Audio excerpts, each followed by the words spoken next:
Let's look at do-while loops. In the previous video in the playlist below the like button, we looked at while loops. Do-while loops are a little bit different. Its expression is tested after each iteration. In while loops, this is different. The expression is tested before. Here, again, it is after. Notice how the while loop is right here, and we have a do right here. So we're going to do all of this while this is true, and again, we test the expression after each iteration. Inside of here is our statement. We can have whatever we want inside of here to execute.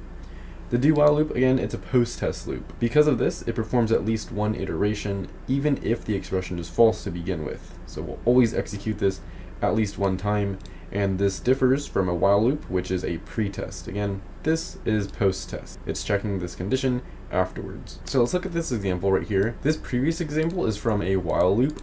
I'm going to run this.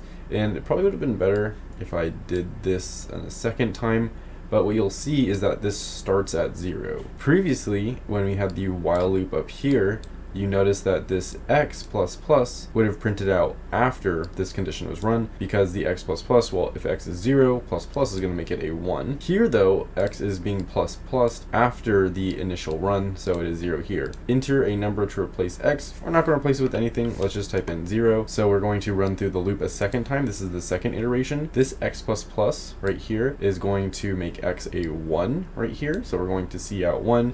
Enter a number to replace x. We're not going to replace it with anything. It's going to be 2.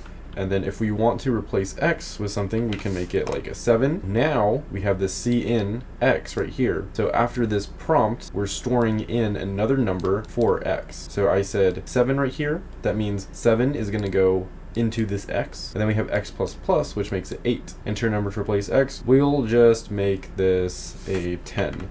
And since this is a 10, x is going to store 10 after this line.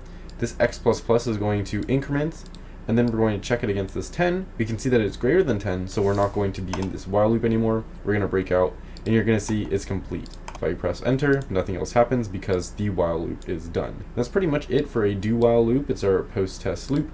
In the next video, we'll look at for loops. It's a bigger section because for loops are a little bit more interesting. Well, not really. It just depends. But it's cooler. If you have any questions about these loops, though, so far, leave a comment below, and leave a like below if it helped you.